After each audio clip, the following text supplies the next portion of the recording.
Alors, cette étape que vous voyez plein de cantines derrière vous. C'est la toute première étape du traitement par la Cour constitutionnelle des résultats des élections. Les cantines que vous voyez nous proviennent de la Sénat. La loi impose d'envoyer les plis électoraux aussi bien à la Sénat qu'à la Cour constitutionnelle. Tous les plis sont convoyés vers la Sénat et il appartient à la Sénat en relation avec nous de converger vers nous les plis qui nous sont adressés. Dans les cantines, comme vous voyez, nous avons au minimum 546 cantines, puisque les cantines sont faites par arrondissement.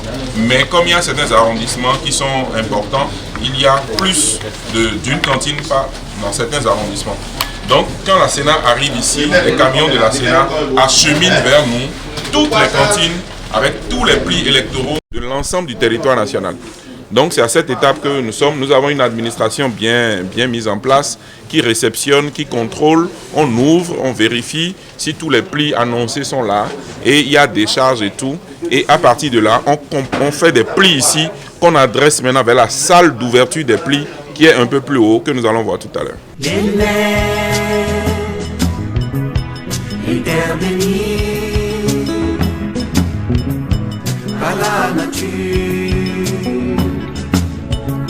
De nos océans.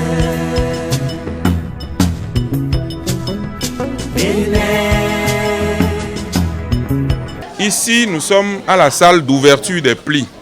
Tout à l'heure, vous avez vu la salle des cantines. Lorsque les plis sont vérifiés là-bas et qu'on sait quels sont les plis qui sont arrivés effectivement de la Sénat, ces plis sont convoyés vers cette salle. Dans cette salle, vous avez le plus grand effectif des agents de la Cour constitutionnelle qui sont là, qui réceptionnent les différents plis qui arrivent, qui les enregistrent, qui ouvrent les plis et qui les classent dans un ordre donné pour permettre de faire le travail principal de la Cour, qui est le travail de vérification, qu'on appelle ici le travail de dépouillement. Donc quand les plis sont ouverts, on les classe, PV de déroulement du scrutin, PV de dépouillement, PV, les cahiers de dérogation et les bulletins nuls.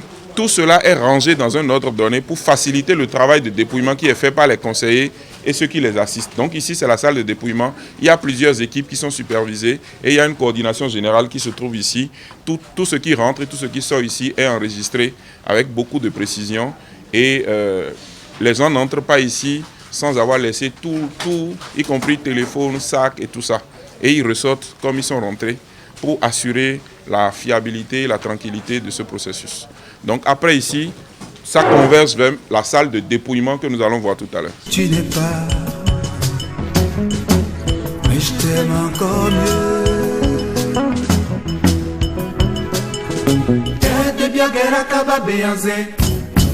Tu nous as laissé un héritage. Avons-nous tous le devoir de te concéder dans la fraternité, justice, travail. Ici, c'est la salle de dépouillement. Dans cette salle, c'est la salle des conseillers. Ce sont les conseillers de la Cour constitutionnelle qui sont ici. Compte tenu de la masse de travail, les conseillers se font assister par les rapporteurs adjoints qui ont été prévus par la loi organique, qui sont des professeurs d'université ou des juges à la Cour suprême, qui viennent compléter la composition de la Cour pendant la période de gestion des résultats. Les secrétaires généraux, c'est-à-dire le secrétaire général et ces deux adjointes, ainsi que les assistants juridiques qui ont également prêté serment, viennent compléter l'effectif. Qu'est-ce qui se passe ici? Les plis qui sont ouverts, on procède à la vérification et à la validation de ces plis-là. C'est-à-dire, on prend les PV de dépouillement et on vérifie si les chiffres concordent. Il faut regarder si par rapport au nombre de votants, au nombre de dérogations annoncées, ça donne le nombre de votants qu'il fallait.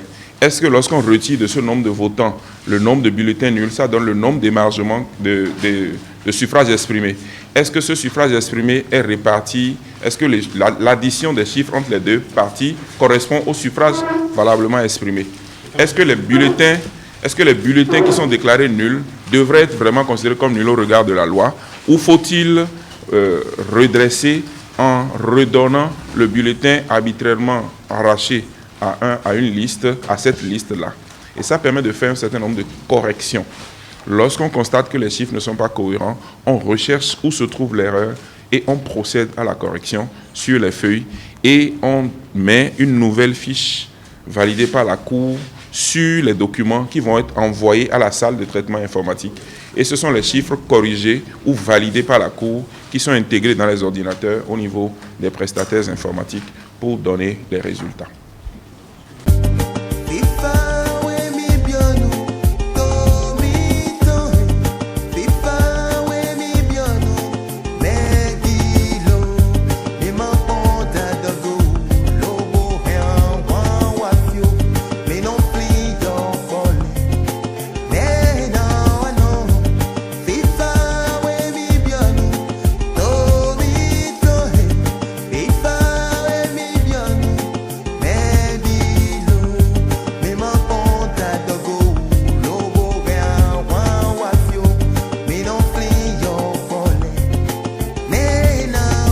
Ici, nous nous trouvons à la salle informatique. Comme je vous disais tout à l'heure, la salle de dépouillement.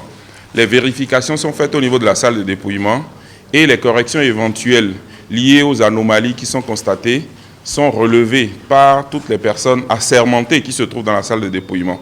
Et ici aussi, vous avez des personnes qui ont toutes prêté serment, qui sont des personnes assermentées et qui vont introduire dans les ordinateurs les chiffres tels qu'ils arrivent de la salle de dépouillement. Soit en confirmation de ce qui est arrivé de la Sénat, soit avec des rectifications mentionnées, signées par le conseiller ou l'assistant juridique qui l'a fait. Donc ici, on intègre un certain nombre d'informations. Ils ont des informations qui sont déjà pré-intégrées. Donc ils vont intégrer votants, émargement, dérogation, bulletin nul et les voix réparties à chacun des candidats. Et c'est à l'issue de tout ce travail qu'ils vont imprimer des résultats. Comme ils sont deux, nous allons comparer leurs résultats. Si les résultats sont conformes, c'est que tout va bien a priori, donc on peut avancer. S'il y a problème, on a un dispositif mis en place pour vérifier là où il y a problème, retourner vers les documents et corriger le problème de façon à ce que les chiffres soient corrects, afin qu'on puisse s'en saisir pour faire l'attribution des sièges. Le logiciel prépare déjà cette attribution des sièges. Ça permet à la Cour de statuer et de faire la proclamation des résultats.